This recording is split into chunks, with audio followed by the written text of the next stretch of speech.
नमस्कार आदरणीय दर्शकवृन्द, स्वागत छ गोल्डन आई टेलिभिजनको साप्ताहिक प्रस्तुति गोल्डन आई विशेष लिएर आज हामी उपस्थित भइसकेका छौँ। हामी सन्दर्भहरूको चर्चा गर्छौँ। सन्दर्भको कुरा गर्ने हो भनेदेखि यति बेला सबैजसो राजनैतिक दलहरू आफ्नो आन्तरिक साङ्गठनिक संरचना सुदृढ गर्नतर्फ लागिरहेका छन्। सत्तारूढ दल नेपाली कङ्ग्रेसले आफ्ना स्थानीय तहका अधिवेशनहरू सक्दै अब जिल्ला अधिवेशनहरू सम्पन्न गर्ने चरणमा छ भनेदेखि प्रमुख प्रतिपक्षी दल नेकपा एमाले आफ्नो 10औं राष्ट्रिय महाधिवेशन यति बेला चितवनमा गरिरहेको छ। माओवादी केन्द्र निर्वाचनको तयारी अथवा आफ्नो राष्ट्रिय सम्मेलनको तयारीमा छ। उसले पनि स्थानीय तहमा आफ्नो पार्टी संरचनालाई पूर्णता दिने काम गरिरहेको छ। आजको बसाइमा हामी नेपाली कङ्ग्रेसको 14औं महाधिवेशनको सन्दर्भमा अब उसले आफ्नो आन्तरिक फङ्सनमा एडजस्ट गरेको प्रदेश संरचनालाई कसरी लिएको छ र त्यो प्रदेशको नेतृत्वका लागि यति बेला एक किसिमको हानथाप देखिएको छ। गण्डकी प्रदेशमा 4-5 उम्मेदवारहरूले आफू अब प्रदेश सभापतिको उम्मेदवारको रूपमा प्रस्तुत गरेको हामीले पाएका छौँ। त्यसमध्येका एकजना नेपाली कङ्ग्रेसका बौद्धिक नेता, नेपाली कङ्ग्रेस गण्डकी प्रदेश समितिमा सभापति पदका उम्मेदवारी प्रस्तुत गर्ने जानकारी गराउनुभएका नेता देवराज चालिसेसँग आज हामी कुराकानी गर्दैछौँ। स्वागत छ यहाँलाई। धन्यवाद। अब प्रदेश संरचना अहिलेको सङ्घीयताको मोडेलको एउटा चाहिँ महत्त्वपूर्ण संरचना हो, होइन? सङ्घीयताको प्रेफरेन्स दिने संरचनाको रूपमा त्यसलाई लिइन्छ। त्यसको सफलता असफलतासँग यो सङ्घीयताको सफलता असफलता जोड्ने गरेको छ। कङ्ग्रेसले यो संरचना बनाउन अलिकति ढिलै गर्यो क्या र? यति बेला चुनावको दौरान हुनुहुन्छ, तपाईँहरू चाहिँ अब सभापतिको उम्मेदवारको रूपमा आफूलाई प्रस्तुत गर्नुभएको छ। यो ढिलाइलाई कसरी लिनुभएको छ? यहीँबाट सुरु गरौँ। धन्यवाद छ तपाईँको प्रश्नलाई। देश सङ्घीय संरचनामा गइसकेपछि पार्टीले त्यो किसिमको इकाइ दिएन, कमिटी दिएन राजनीतिक। अब जिल्ला थियो, लोकली थियो, केन्द्रीय समिति थियो, तर प्रदेशमा सरकार बनिसकेपछि, संसद निर्माण भइसकेपछि, सङ्घीय सभा निर्माण भइसकेपछि त्यसलाई सञ्चालन गर्नको लागि त्यही समानान्तर इकाइ चाहिन्थ्यो। तर त्यो अभ्यास चाहिँ के गर्यो भने केन्द्रले गरिदियो। त्यसलाई के गर्यो, डेडिकेट गरेन पावर। कुनै स्ट्रक्चर नभएपछि पावर डेडिकेट भएन। जिल्लाले त्यसलाई समात्न सकेन, केन्द्रले छोडेन, बिचमा इकाइ थिएन। अब हामीले देश सङ्घीय संरचना गएपछि पार्टी पनि सङ्घीय संरचना जानु पर्यो। सङ्घीय संरचना किताबमा होइन, प्रक्रियामै जानु पर्यो। जाने क्रममा विधानमा व्यवस्था भएपछि पहिलोचोटि हामी प्रदेश निकाय बनाउँदैछौँ। अब यो इकाइ नबनेको कारणले गर्दा प्रदेश सरकारका निर्माणका क्रममा कति व्यवधानहरू भए, सञ्चालनमा अहिले पनि कतिपय त्रुटिहरू छन्। नीति निर्माणमा तपाईँ पार्टीको पोलिसी त्यहाँ तपाईँको प्रक्षेपित छैन, मनोगत तरिकाले पनि हिँडेको अवस्था छ। एउटा सरकारसँगको सम्बन्धको कुरा आयो, प्रदेश सभासँग जोडिएको विषय आयो एउटा। दोस्रो विषय के हो भने तपाईँको प्रदेश समितिले आफ्नो मातहतको 11 जिल्लालाई कुनै जिल्ला कुनै कारणले कमजोरी भयो भने पनि त्यसलाई अपलिफ्ट गर्नको लागि, होइन, अब त्यसलाई अलिकति अगाडि बढाउनको लागि त्यसलाई केन्द्रको ध्यान पुगेन। नपुगिसकेको अवस्थामा यही प्रदेश समितिले आफ्नो मातहतका 11 जिल्लालाई चलायमान बनाउनको लागि, गतिशील बनाउनको लागि त्यसले केही काम गर्न सक्छ। त्यसले गर्दा अब यो चुनावमा जाँदैछौँ, यसको कति गतिशील भयो भन्ने कुरो नेतृत्वमा निर्भर गर्यो र सञ्चालनमा निर्भर गर्यो, होइन? यी दुइटै कुरो त केही समयपछि आइहाल्ला। त्यसको अनि कति आउटपुट आयो, सङ्गठनलाई कति फाइदा भयो वा व्यक्तिलाई फाइदा भयो, यी कुरा जजमेन्ट त पछि होला, होइन? यहाँ चाहिँ नेपाली कङ्ग्रेसको नीति प्रशिक्षण विभागमा रहेर काम गर्नुभयो, होइन? प्रशिक्षण दिने होइन, मैले यस्तो भयो, म प्रशिक्षण विभागको सदस्य कहिले भइन, तर सधैँ प्रशिक्षण दिएँ। सधैँ प्रशिक्षण दिएँ, होइन?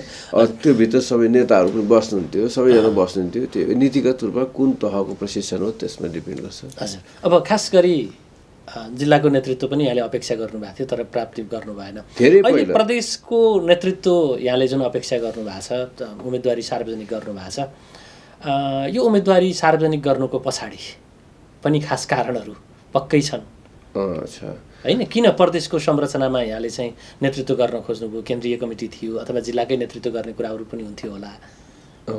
जिल्ला कमिटीको हकमा मैले योभन्दा अगाडि धेरै लामो 2-3 अगाडिका अधिवेशनहरूमा सारा साथीहरूको प्रयास र इच्छाको बावजुद पनि मैले त्यतिखेर छोडेँ।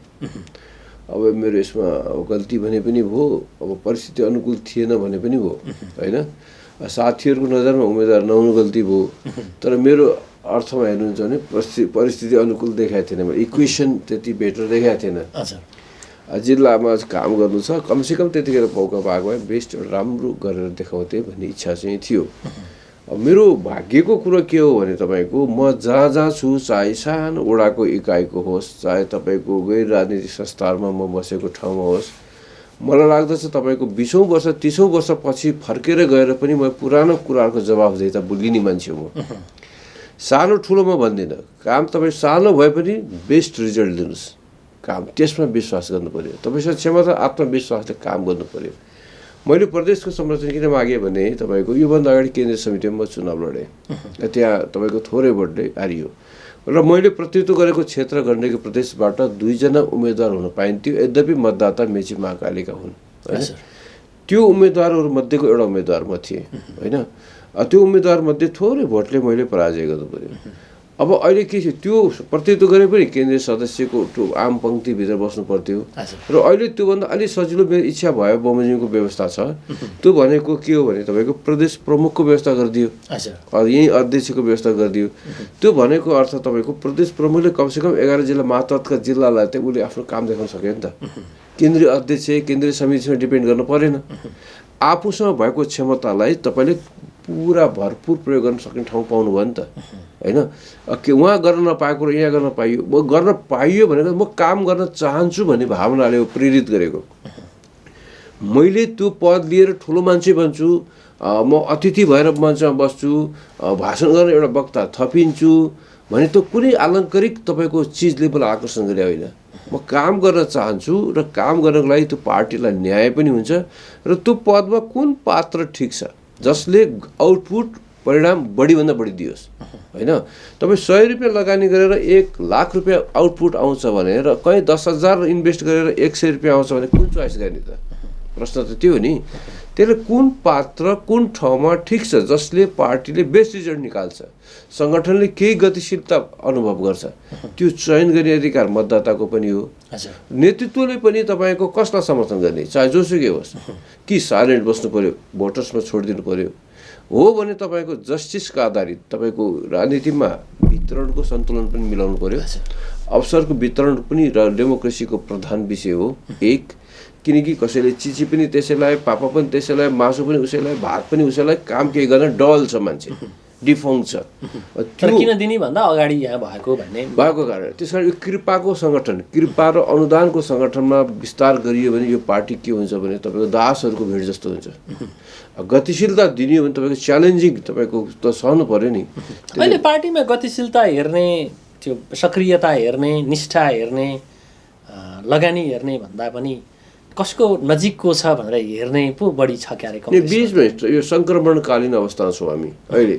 यो कसको नजिकको हो, कसको झोला कसले बोकेको छ, कसको ढोकाको कति पटक पुग्यो भन्ने कुरो एकताका खुब मापन हुन्थ्यो, अहिले पनि छैन र छ नि, घट्दै गएको छ। त्यो बढी गयो भने झन् उल्टो खतरामा छ अहिले होइन। त्यसले गर्दाखेरि यो क्लासिकल कन्भेन्सनल मान्छेहरूलाई, नेताहरूलाई आग्रह गर्ने, कन्भिन्स गर्ने, अनुग्रहित गराउने तपाईँको धेरै तरिकाहरू थिए होला, समाजमा विद्यमान छ। तर बिस्तारै ती तरिकाहरू बदलिँदै गएका छन्। जनताकोमा जानुपर्छ, कार्यकर्ताको मन जित्नुपर्छ, विचार प्रक्षेपण गर्नुपर्छ, मान्छेलाई इन्सपायर गर्नुपर्छ, मोटिभेट गर्नुपर्छ, राजनीतिको अर्को मोडबाट जानुपर्छ भन्ने मान्यता पनि बिस्तारै विकसित भएर आएको छ। यसले के गर्छ, यो भावना जुन विकास भएर आएको, यसले परम्परागत राजनीतिक शक्ति केन्द्र धाउने मान्छेहरूलाई थ्रेड दिएको छ।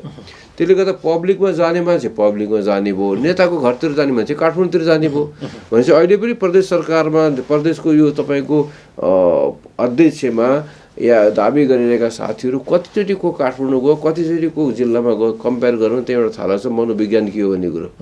काठमाडौँ केन्द्रित मनोविज्ञान हो कि वर्कर्स केन्द्रित, जनता केन्द्रित या कार्यकर्तामुखी तपाईँको अभियान? त्यो जनता कार्यकर्ताको चाहना भन्दा नेताको चाहना पुरा गर्ने बढी प्रतिस्पर्धा हुन्छ क्या?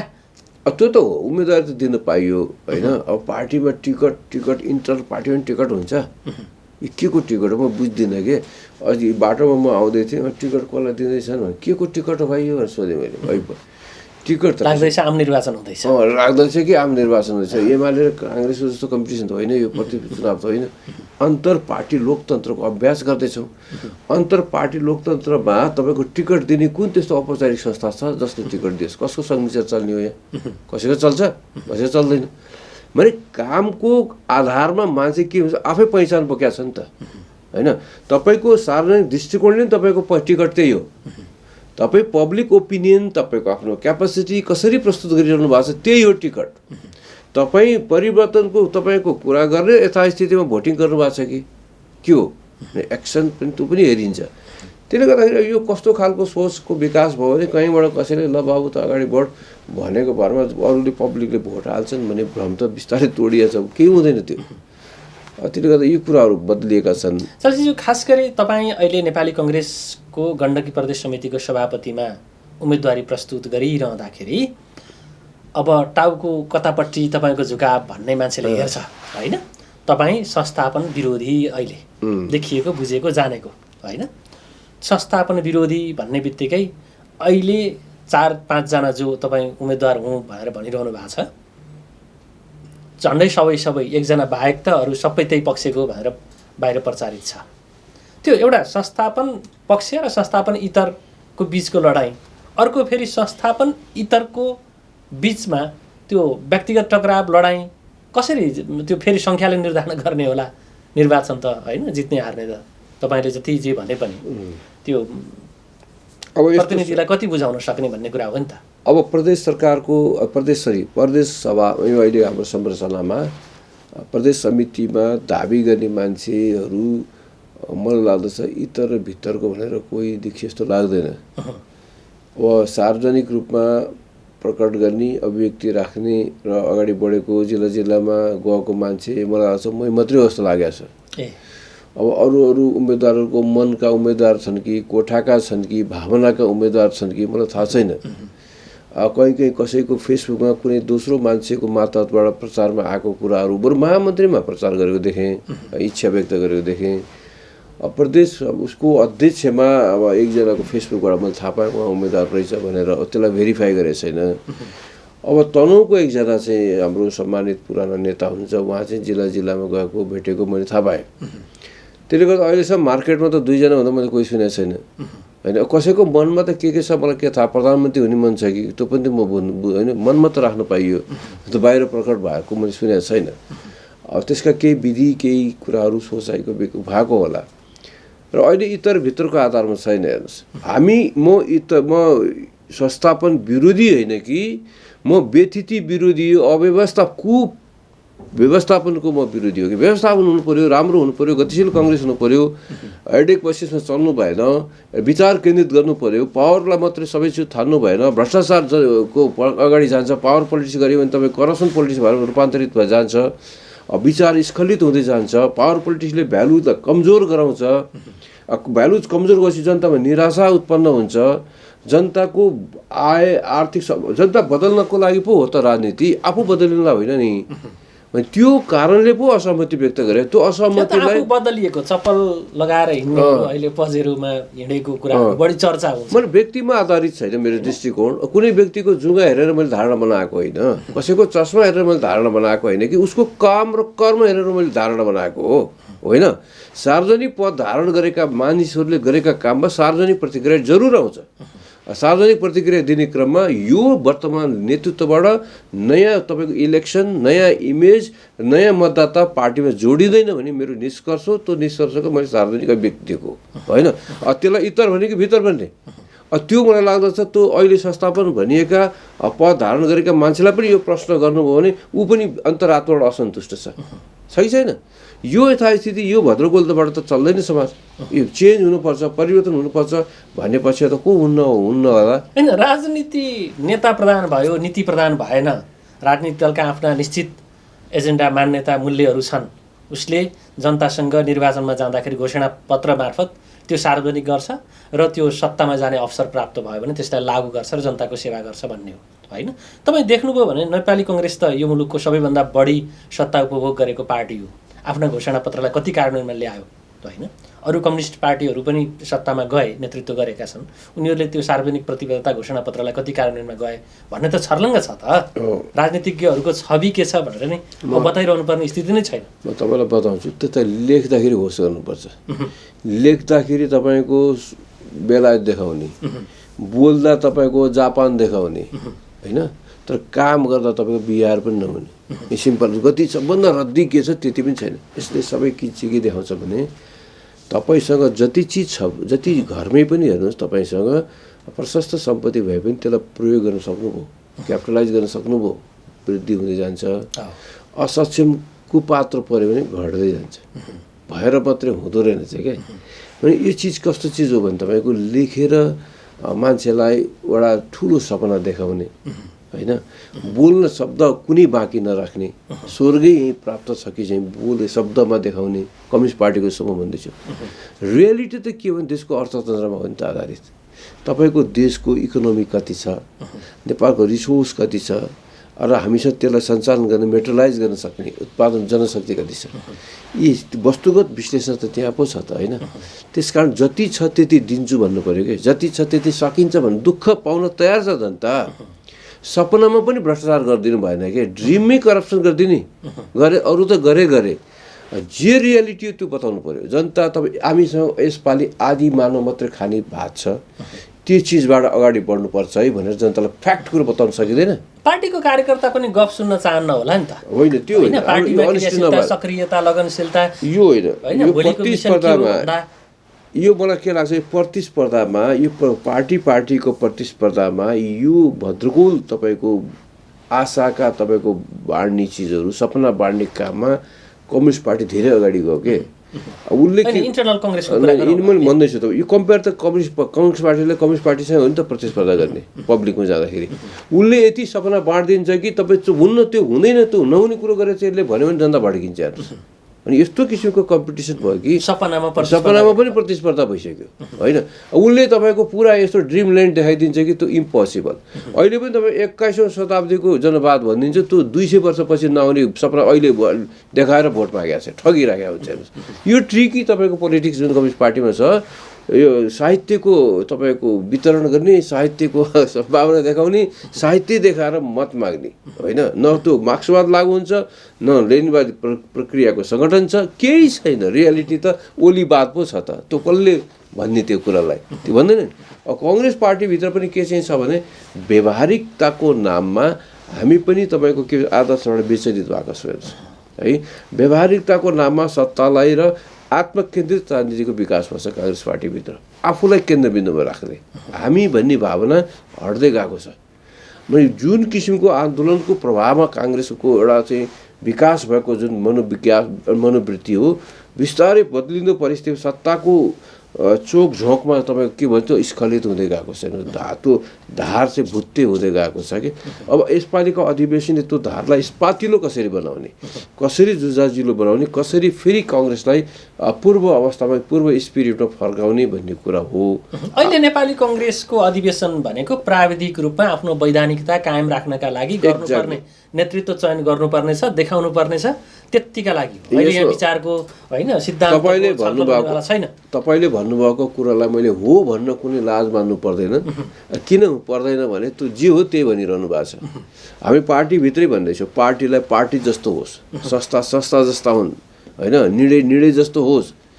यो त मागेकै चिज हो अब 4 वर्षको अधिवेशन 5.5 किन कुनै कारण छैन होइन 2 वर्षमा पढ्नु पनि महासमिति बस्दैन अब डेमोक्रेसीमा तपाईँ विचारको विनिमय गरेर सङ्ग्रह गरेर निष्कर्ष निकाल्ने प्रक्रिया हुन्छ त्यो मतलबै छैन एक व्यक्ति तपाईँको निर्णय यस्तो गरिरहेको हुन्छ अब सबै चिजहरू यो व्यतिथि छ हेर्नुहोस् त्यसले गर्दा यो अधिवेशन भनेको विगतको कमी कमजोरीलाई समीक्षा गर्ने कहाँ त्रुटि भयो सच्याउने अब के गर्ने रणनीति बनाउने होइन त्यो अनुसारको नयाँ कमिटीहरू सञ्चालन गर्ने एउटा रक्त सञ्चार नयाँ प्रवाह गतिशीलता यसरी ल्याउने हो त्यो विषयमा छँदै छैन समस्या थुप्रिएका छन्, समाधान व्यक्तिबाट खोज्छौँ हामी। ब्रह्मा विष्णु महेश प्रकट भयो भने पनि व्यक्तिबाट समाधान हुँदैन के, पद्धतिबाट खोज्नुपर्छ भन्छौँ बारम्बार हामीले। पद्धति त त्यही हो नि, तपाईँ आउनु होला या अरू कोही पात्र आउला, कङ्ग्रेसको पद्धति त्यही नै हो। होइन, अब यस्तो हो, सबै निराशाको कुरा गर्न भएन, कमसेकम अलिकति जस्तो म तपाईँलाई भन्छु, अँध्यारो काल रातिमा पनि उज्यालोको मात्रा हुन्छ। पोजिटिभ एटिच्युड राख्नुहोस् न, के छैनबाट होइन के छबाट पनि त सुरुवात गरौँ त होइन। अब जस्तो तपाईँको जिल्लाको वडामा कुनै सभापति नयाँ मान्छे आएछन्, तपाईँ विश्वास गर्नु, त्यसलाई ट्रेन गर्नुहोस् त, त्यसैलाई राम्रो बनाउँदै जानुहोस्। बिग्रिनु त बिग्रियो, सबै मान्छे बन्छ नि त पछि। सबैलाई निराशावादी यिनै खराब हुनु, काम गर्न सक्दैन यो भन्नु भएन। तर कुरो के मात्रै हो भने तपाईँको कुनै सानो ठाउँमा भए पनि ठिक मान्छे आउँछ भने पनि त्यो ठाउँ ठिक हुन्छ कि। त्यसले गर्दा निराशा होइन, गर्न सकिन्छ। We can do, I have, मसँग छ, आई क्यान, म गर्न सक्छु, आई डु, म गर्छु, यो भावना राखेर काम गरौँ न, किन सकिँदैन? त्यो नेपाली कङ्ग्रेसका प्रतिनिधिलाई अहिले मूलतः क्षेत्रीय प्रतिनिधि होइन, महाधिवेशन केन्द्रीय प्रतिनिधिहरू तपाईँलाई मतदाता हुनुहुन्छ होइन, उहाँहरूलाई कन्भिन्स गर्ने कुरा तपाईँको तर्फबाट यो हुन्, म चाहिँ यो प्रदेशको पार्टीको नेतृत्व गर्नका लागि मेरा योग्यता यी हुन् होइन, जसकारण म यो उम्मेदवार बन्न काफी छु, तपाईँहरूसँग आउँछु भन्ने के हो? म्याक्सको म्याक्सिमम अफर। म्याक्स नेट टिभीमा 150 भन्दा बढी एचडी च्यानलहरू, हाई स्पिड इन्टरनेट 100 MBPS सम्मको सुविधा अब सातै प्रदेशमा। अबको connection Max Net Solutions. Max TV जडानको लागि सम्पर्क गर्नुहोला म्याक्स डिजिटल टिभी।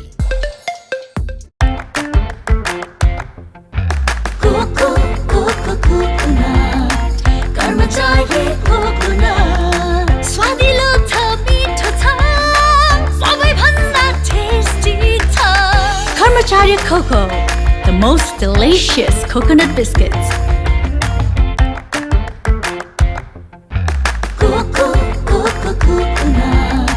कर्मचारी कोकोनट, स्वादिलो छ, मिठो छ, सबैभन्दा टेस्टी छ। Karmachari coco, the most delicious coconut biscuits. पोखराकै सबैभन्दा सस्तो राम्रो गुणस्तरीय सामानहरूका लागि सम्झनुहोस् बिग सेल सिद्धार्थ चोकमा बम्पर सेल चलिरहेको छ। कटन प्यान्ट, जिन्स प्यान्ट, कटराइज प्यान्ट, बक्सर प्यान्ट बम्पर सेलमा 950, छानी छानी क्याजुअल प्यान्टहरू, leather shoes, sports shoes bumper सेलमा मात्र 1200, क्याजुअल सर्टहरू, कटन सर्ट, चेक सर्टहरू छानी छानी मात्र 500 मा। नेपालकै सबैभन्दा सस्तो मूल्यमा होलसेल मूल्य ब्रान्डेड तथा नन ब्रान्डेड सामानहरूका लागि हामीलाई सम्झनुहोस् ramp brand, retro brand, black brand, 80 degree brand, साथै नाइक, एडिडास, पुमा र रिबुक ब्रान्डको जुत्ता तथा लुगाहरू र स्पोर्ट वेयरका लागि हामीलाई सम्झनुहोस्। साथै ब्रान्डेड सामानहरूमा 25% डिस्काउन्ट। सबै ब्रान्डेड सामानहरू पाइनुका साथै होलसेल तथा खुद्रा बिक्री गरिन्छ। सम्पर्क बिग सेल सिद्धार्थ चोक, मोबाइल नम्बर 9814188804, 9826602262। सिद्धार्थ चोकमा, सिद्धार्थ चोकदेखि बिन्दवासनी जाने मेन रोडमै सेकेन्ड होम। लेखनाथको मुटु अर्गौं चोक अनि अर्गौं चोकमा अवस्थित विशाल एग्रो स्टोर्स तपाईँ हाम्रो दैनिक जीवनमा अति आवश्यक पर्ने ताजा तरकारी, फलफूल, खाद्यान्न लगायत सम्पूर्ण सामानहरू चाहिएमा हामीलाई सम्झनुहोला। हाम्रा सेवाहरू दूध, दही, खाद्यान्न तथा ताजा लोकल तरकारी, फलफूल, सुपथ तथा होलसेल मूल्यमा पाइनुका साथै होम डेलिभरीको पनि व्यवस्था रहेको छ।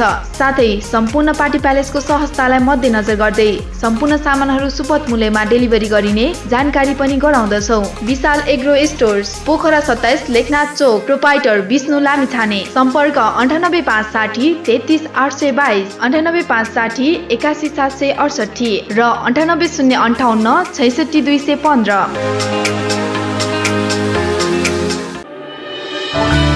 के तपाईँ नयाँ घर बनाउँदै हुनुहुन्छ? यदि हुनुहुन्छ भने ढुक्क भएर एडी ट्रेडर्सलाई सम्झिनुहोस्। हामी तपाईँलाई गुणस्तरीय सामान उपलब्ध गराउनेछौँ।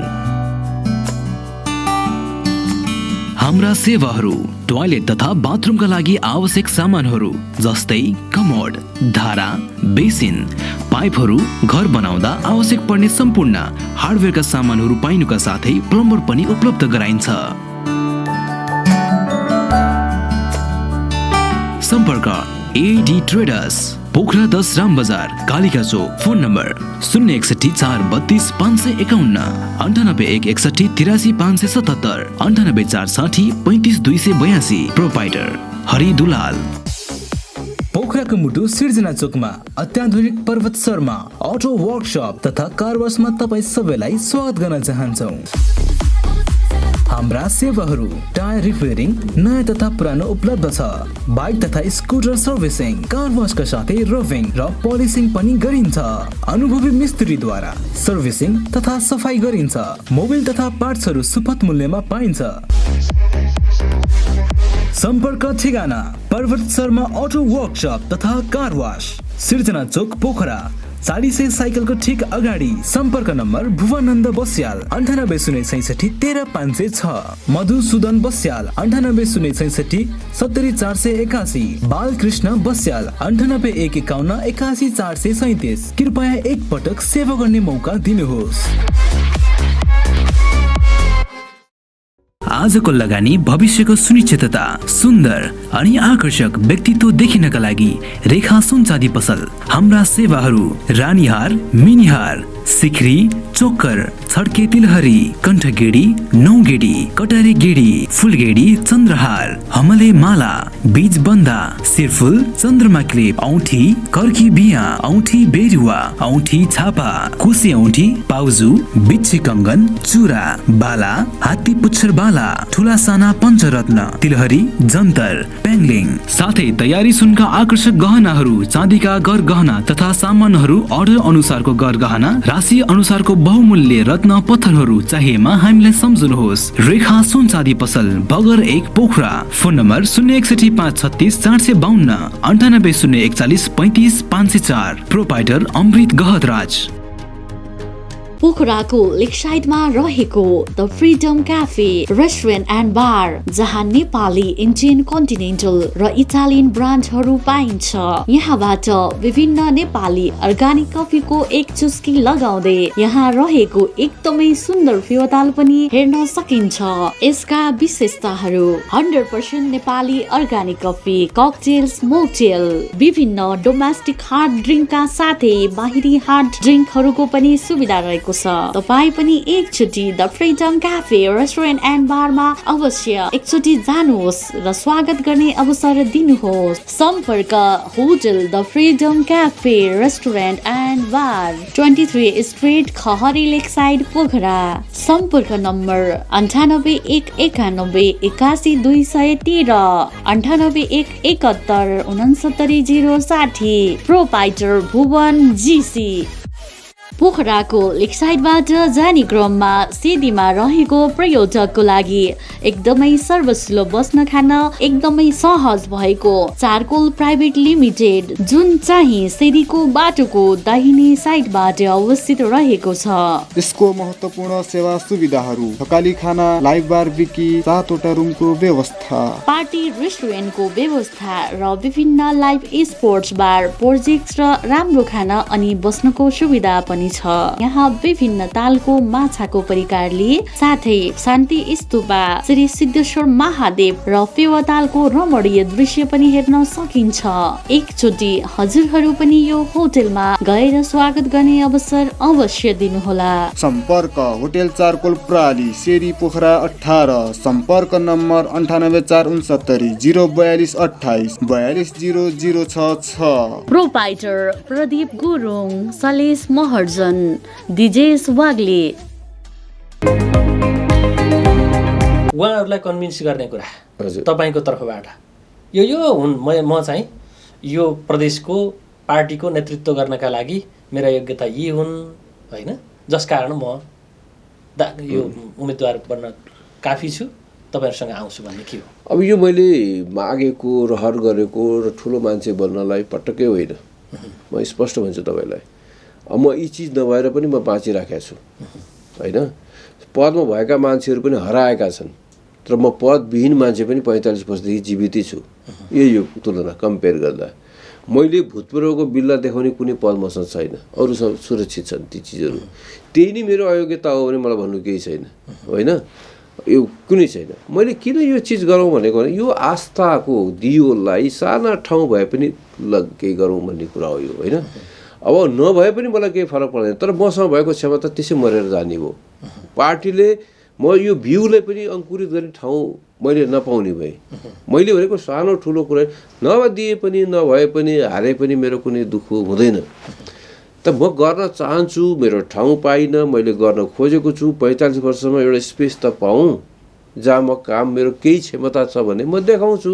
सकिनँ भने हात धोएर बसौँला नि त, अर्कोचोटि माग्दै मागिन्न केही पनि।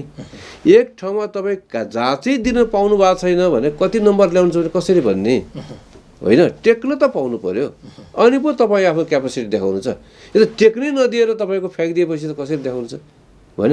अब तपाईँ यस्तो मानिसहरू जान्छन् कि जसलाई तपाईँको पद बस्नको लागि बस्न जाने, आउटपुट परिणाम केही ननिकाल्ने, होइन? त्यसले गर्दाखेरि अब लगानी मैले तपाईँलाई भनिहालेँ, पार्टीले दिने भनेको, लगानी गर्ने भनेको समाजमा पार्टीको आफ्ना कार्यकर्ताहरूलाई इज्जत दिने हो, त्यो प्रोजेक्सन दिने हो, दायित्व दिने हो, होइन? त्यो दिएको दायित्वले कति उत्पादन निकाल्यो, कति दियो, कति जनमत विस्तार गर्यो, कति पार्टीलाई प्रभावकारी रूपमा सञ्चालन गर्यो, त्यो पो हो मापदण्ड, होइन? बिजनेसम्यानहरूले इन्भेस्ट गरे जस्तो पार्टीले इन्भेस्ट गर्ने भनेको कार्यकर्तालाई प्रोजेक्सन दिने हो। दुईवटा कुरा आधार बनाउनु पर्यो। एउटा आधार के भने 80 वर्षका मान्छेलाई इन्भेस्ट गर्नु भने त्यसले आउटपुट के दिने हो। 80 वर्ष 85 वर्षमा उसको कार्यकाल सकिन्छ, अनि त्यसपछि रोगी हुन्छ। बिस्तारै तपाईँको पार्टीले उसको व्यक्तित्वबाट, उसको अनुभवबाट, क्षमताबाट केही फाइदा लिन सक्दैन, होइन? राइट टाइममा तपाईँको मौका दिनु पर्यो कि सालको रुख पनि तपाईँको प्रिमेच्युर्ड अवस्थामा काट्नुभयो भने धुलो लाग्छ, र मेच्युरिटी सकिसकेपछि काट्नुभयो भने तपाईँको कुहिन्छ चाँडो, होइन? बढी सर्ट्छ चाँडो। त्यो काठ फर्निचर पनि ठिक टाइममा त्यो काठ काट्नुभयो सालको, र त्यसको फर्निचर बनाउनु भयो, त्यो लामो समय टिक्छ। र मान्छेलाई पनि कुन टाइममा जिम्मेदारी दिने हो, उसको क्षमता, लागत र तागत र उत्साह मरिसकेपछि दिने हो कि अनर गर्ने हो कि भएको बेलामा दिने चाहिँ कतिखेर हुन्छ उसँग। त्यसले राइट टाइम हेर्नु सक्नुपर्छ कि पार्टीले जिम्मेदारी दिँदाखेरि, र कति म्याक्सिमम तपाईँलाई दिएको जिम्मेदारीबाट पार्टीले आउटपुट निकाल्न सक्छ, र त्यसरी जजमेन्ट गर्नुपर्छ। नेतै तपाईँको डल भएपछि उसको डिसिजन पनि डल हुन्छ। हेर्नुहोस्, ठिक छ, हामी आज तपाईँसँग मङ्सिरको 12 गते यो कुराकानी गरिरहेछौँ। 16 र 17, होइन? तपाईँको प्रदेशको नेतृत्व चयन गर्ने दिन। अब दिन धेरै छैन। यहाँले बताइहाल्नुभयो जनताको बिच अथवा पार्टी कार्यकर्ताको बिचमा पुगेको छु भने म पुगेको छु भनिरहनु भएको छ। कतिसम्म पुग्नुभयो र उहाँहरूको भावना चाहिँ कस्तो पाउनु? मैले समस्या कस्तो छ भने अहिले यो अधिवेशनको सर्ट टाइमले गर्दा यही तपाईँले यो अव्यवस्थापनको शिकार हाम्रो प्रचार अभियान पनि भएको छ। अनि यथेष्ट टाइम पाउनुपर्छ नि त। 4 वर्षपछि अधिवेशन हुन्छ भनेको त विधानमा लेखेको छ नि त, भनिरहनुपर्छ, भन्दैन। अब तपाईँको अहिले के भइदियो भने यो कोभिडको कारण, यो कारण, त्यो कारण, यी बहाना त जति पनि पाइन्छन्, मूल बहाना त आफै हो कारण, होइन? होइन, आफ्नो अनिच्छा नै कारण हो, होइन र? तर अहिले समस्या कस्तो भइदियो भने प्रदेश अधिवेशनपछि या जिल्ला अधिवेशनपछि केही टाइम प्रदेश अधिवेशन दिनु पर्थ्यो, नयाँ संरचना अन्तर्क्रिया गर्ने मौका दिनु पर्थ्यो, मतदाता र उम्मेदवारको बिचको प्रशस्त अन्तर्क्रिया गर्न पाउनु पर्थ्यो। यसलाई कसरी गर्न सक्ने, तपाईँको एजेन्डा के हो सोध्ने मौका दिनु पर्थ्यो। यो कुरै सबै कुराहरू सम्भव रहेन, तर हुनुपर्ने चिज त्यो थियो। समय सर्ट गरिदिएछ, होइन? ककस हुन्छ नि एउटा तपाईँ अन्तर्क्रिया गर्ने, छलफल गर्ने, उम्मेदवार त 2-3 जना त होला नि। 2-3 जनामा तपाईँको प्रदेशको पार्टीलाई सञ्चालन गर्ने तपाईँको विधि के हो, यो लक्ष्य के हो, कसरी चलाउन सक्नुहुन्छ र के आशा गर्ने तपाईँसँग प्रश्न त भोटर्सले गर्न पाउनु पऱ्यो नि त, होइन? त्यो अन्तर्क्रिया गरेर उनीहरूले स्वतन्त्रपूर्व विवेकपूर्ण मतदान गर्न पाएको भए बेस्ट रिजल्ट आउँथ्यो। अब हामीसँग सर्ट टाइम छ, का बावजुद पनि तपाईँको जो जति साथीहरूसँग भेटेँ, मलाई लाग्छ अरूभन्दा मैले भेटेँ कि भन्ने मलाई लागेको। अरू त तपाईँ काठमाडौँ गएँ, म जिल्लातिर गएँ, होइन? त्यो चाहिँ फरक एउटा प्रक्रिया मैले अप्नाएँ। अब यो सर्ट टाइममा पनि मैले इच्छा त मेरो पुगेन, अझ प्रशस्त भेट्ने इच्छा थियो, प्रति अन्तर्क्रिया गर्ने इच्छा थियो, सल्लाह गर्ने इच्छा थियो, कसरी पार्टी बनाउने। मलाई भन्दा उहाँहरूसँग नि कतिपय आइडियाहरू हुनसक्छ, ती आइडियाहरू पार्टीका एसेट हुन्, सम्पत्ति हुन्। त्यो जो वक्ता छ, जो नेतृत्वमा आउँछ, ती नेतृत्वमा आउने मान्छेले ती सामान्य देखिएका मान्छेहरूमा पनि उत्कृष्ट भएका विचारलाई पार्टीको मेन ट्र्याकमा ल्याउनु पऱ्यो, पुल प्रभाव ल्याउनु पऱ्यो। यही हो डेमोक्रेसी भने। मान्छेको पद सानो भन्दैमा विचार सानो हुँदैन नि त, होइन? सबै अतिथि मञ्चमा बस्ने मात्रै मान्छे ठुला त होइनन् नि, तल बस्ने मान्छे वैचारिकको धेरै शक्तिशाली, धेरै ठुला हुन सक्छन्। पार्टी आम मानिसहरूको हो, यो पार्टी केहीको मात्रै होइन। त्यसले गर्दा यो आमको पार्टी बनाउनको लागि जुन प्रचारको अभियान हामी जाने क्रम हो समय सर्ट भएर असुविधा त भएको छ। तुलनात्मक रूपमा अन्य उम्मेदवारभन्दा बढी म गएँ भने मलाई लाग्यो अझै बढी पोखरा 16-17 गते आउनुहुन्छ। जे जस्तो छ समय त्यसैमा चित्त बुझाएर यो गरौँ, औपचारिक पुरा गरौँ। नेक्स्ट अधिवेशन यदि म चाहिँ अधिवेशनबाट साथीहरूको विश्वासले मलाई सभापतिमा ग्रहण गर्नुभयो भने अधिवेशन कस्तो हुन्छ त्यसपछि मान्छे हेर्छ बल्ल कस्तो हुनुपर्छ र कसरी गरिन्छ। पार्टीको केन्द्रले जहिलेसुकै गरोस्, टाइम त देला, तर त्यो टाइमलाई निर्दिष्ट गरी डेडलाइनलाई आधार बनाएर त्योभन्दा अगाडि के गर्नुपर्छ त्यो त प्रदेशको कमिटीले पनि त गर्न सक्छ नि। आफ्नो क्षेत्राधिकारभित्र भएका व्यवस्थापन उसले गर्न सक्छ नि। जस्तो हरेक जिल्ला अधिवेशन भन्नुभएको छ, सिधै चुनाव छ हेर्नुहोस्। अधिवेशन न नाम न निशान न छलफल न क्रिया न प्रतिक्रिया, यो तरिकाले चल्दैन पार्टी। यसलाई व्यवस्थित गर्न नेतृत्व चयनका कुरा मात्रै भइरहेको, व्यक्ति परिवर्तन मात्रै अधिवेशनको व्याख्या हुनु भएन के। पार्टीको जीवन र कार्यक्रम र नीतिमा परिवर्तन आउनु पर्यो। के हो छलफलै गर्न पाएन मान्छेले। तपाईँले अगाडि बडो गम्भीर ढङ्गले भन्नुभयो म जब पार्टीका प्रतिनिधिहरूसँग पुगेँ, केही मान्छे काठमाडौँ गए टिकट ल्याउने भनेर भन्नुभएको छ। त्यो पार्टीले भन्दा पनि अहिले त गुटले भन्नुपर्ने हो, यहाँहरूले विचार समूह भन्नु होला या जे नाम दिनुहोस् होइन।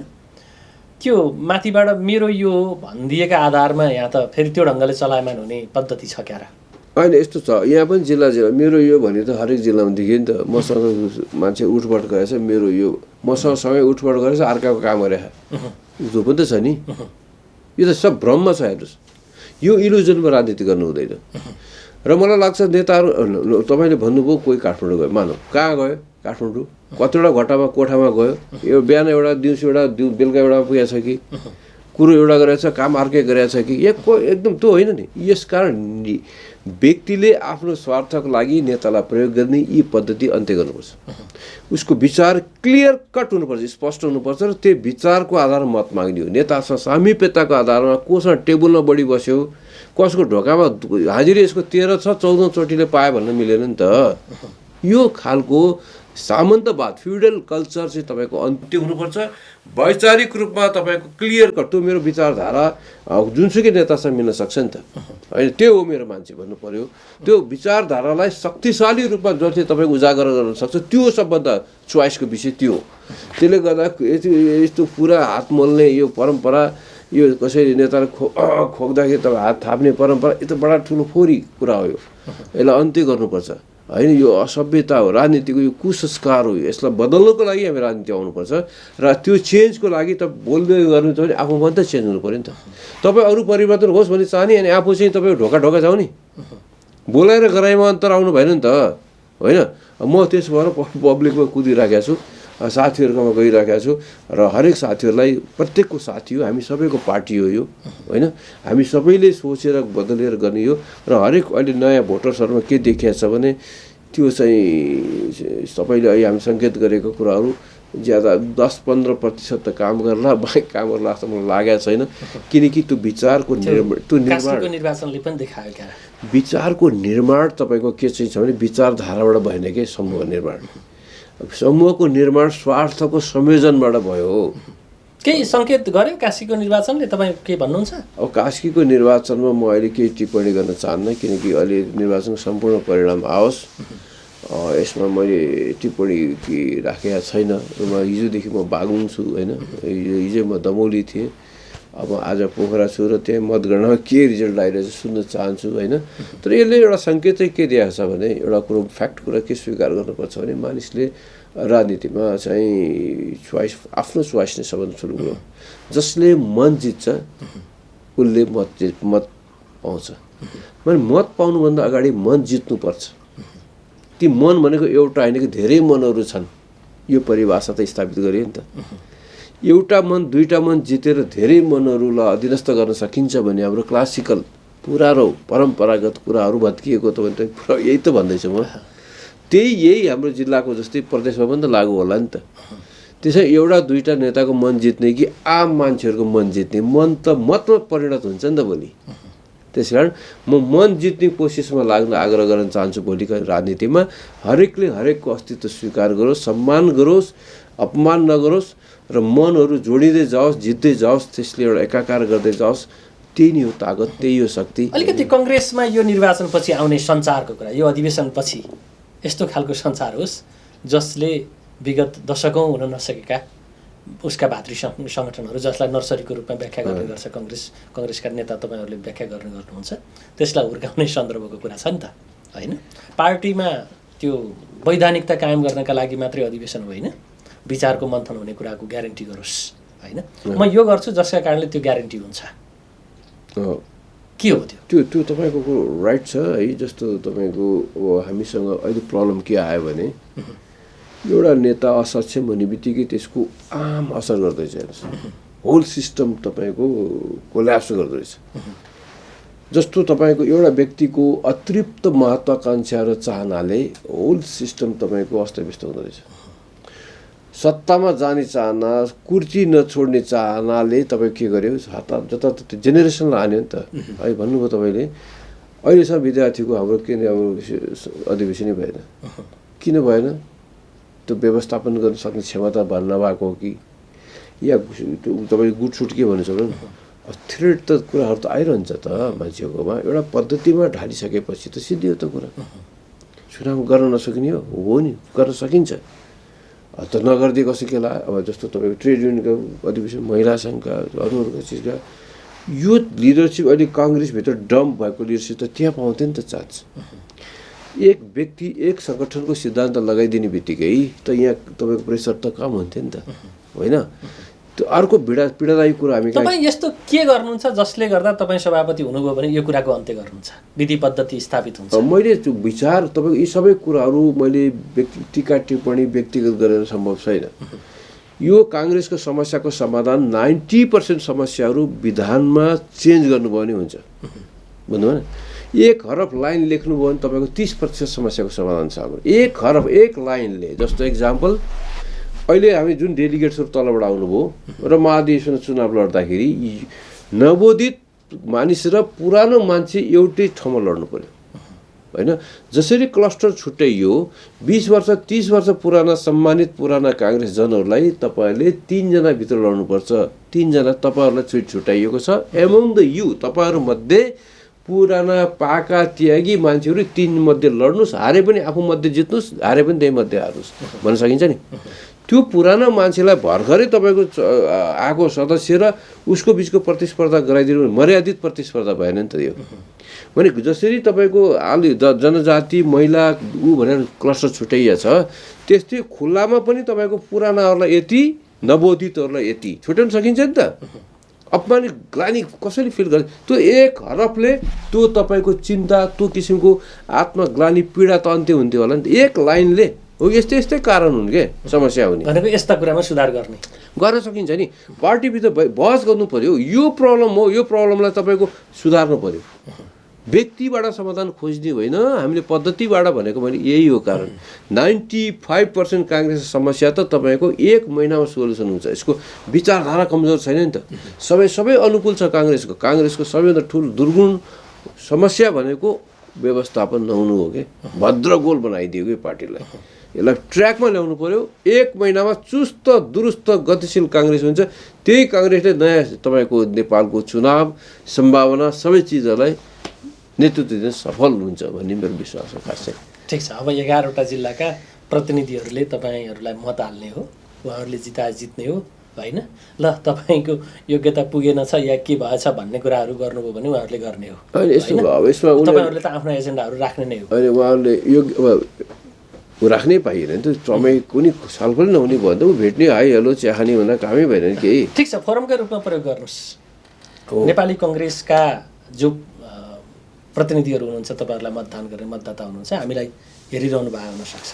हजुर, होइन? हाम्रा समग्र दर्शकले पनि एक खालको मूल्याङ्कन गर्ने नै हो। अन्त्यमा के भन्नुहुन्छ? अब अन्त्यमा मैले तपाईँलाई बारम्बार भन्छु, आफूले जुन ठाउँमा संलग्न छौँ, मैले कुनै ठाउँको प्रतिनिधित्व गरिरहेको छु भने कमसेकम त्यसका प्रतिको अनेस्टी हुनु पर्यो, होइन? अब यो अस्थायी राजनीतिका विधि र मापदण्डका प्रति मान्छेको बिस्तारै ड्राइभर चेन्ज हुनुपर्छ। अब हामी आफ्नो मन र मनलाई मतमा परिणत गरौँ। मतमा जाने चिजै हो।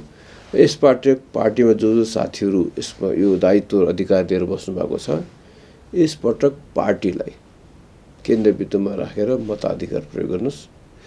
आफ्नो अवसरहरू त्यो दाइले जित्यो भने मलाई यो दिन्छ भनेर सोचेर होइन कि यो पार्टी गतिशील र शक्तिशाली भयो भने म पनि त्यसैको समग्र हिस्साको एउटा अङ्ग हुन्छु भन्ने सोच्नु पऱ्यो। अब जस्तो तपाईँको अहिले मान्छेहरू अमेरिकाको टिभी गर्छन्, त्यहाँको के पाइन्छ भनेर हो र? होइन नि त। जुन किसिमको समग्र अमेरिकाको पिक्चर हाम्रो दिमागमा आएको छ त्यस्तै पिक्चर नेपालको बारेमा पनि हाम्रो दिमागमा आउनु पऱ्यो। र यो कुराहरू पार्टीबाट सम्भव छ, सरकारबाट सम्भव छ। र सरकार तगडा हुनको लागि, इफेक्टिभ हुनको लागि पार्टी गतिशील हुनु पऱ्यो, होइन? र पार्टी गतिशील हुनलाई राइट मेन राइट प्लेस हुनु पऱ्यो। योग्य मान्छेहरू पार्टीमा आउने वातावरण बनाउनु पऱ्यो। पार्टीमा अयोग्यहरूको भिड बनाउनु भएन, होइन? त्यसले गर्दाखेरि 2, 4, 5, 7 जना मान्छेबाट नि चेन्ज सम्भव छ। भिडले चेन्ज गर्दाखेरि आखिर इन्सपायर गर्ने दियो बाल्ने त एकैजनाबाट नि दियो बाल्ने हो नि त। धेरैले बाले मार्टिन लुथर किङ त एउटै त हो नि, कतिवटा छन् त? चेन्ज एउटैबाट हुने रहेछ। त्यसले गर्दा यो विवेकको पूर्ण मतदानमा पार्टीलाई केन्द्रबिन्दुमा राखेर भाग लिनुपर्छ, जानुपर्छ। आफ्नो नातादार कोही होला, दाई कोही होला, को दिए के दिन्छ भन्ने भावना पनि मनमा आएको होला। ती सबैभन्दा माथि उठेर निरपेक्ष भएर पार्टीलाई केन्द्रबिन्दुमा राखेर ठिक मान्छे आयो भने त ठिक मान्छेलाई ठाउँ अर्को उसको डिसिजन पनि त ठिक हुन्छ नि। विवेक पुर्याएर अन्याय परिरहेछ मलाई भन्ने भावना राखिरहेछ त आफूले पनि त न्याय गर्नु पऱ्यो नि, होइन? यहाँलाई यो महत्त्वपूर्ण समय संवाद विश्लेषण जानकारीको लागि हस्, धेरै धन्यवाद। आदरणीय दर्शकवृन्द, आजको विषयमा हामीले कुराकानी गऱ्यौँ नेपाली कङ्ग्रेसका एकजना बौद्धिक नेता, नेपाली कङ्ग्रेस गण्डकी प्रदेश कार्य समितिका सभापति पदका आकाङ्क्षी जसले उम्मेदवारी सार्वजनिक गरिसक्नु भएको छ, देवराज चालिसेसँग कुराकानी तपाईँले हेरिसक्नु भएको छ। यतिन्जेलसम्म हामीलाई हेरिदिनु भयो। तपाईँ सम्पूर्ण दर्शकप्रति विशेष आभार प्रकट गर्छु र हाम्रो सम्पूर्ण युनिटका साथ मलाई पनि आज्ञा दिनुहोस्। नमस्कार।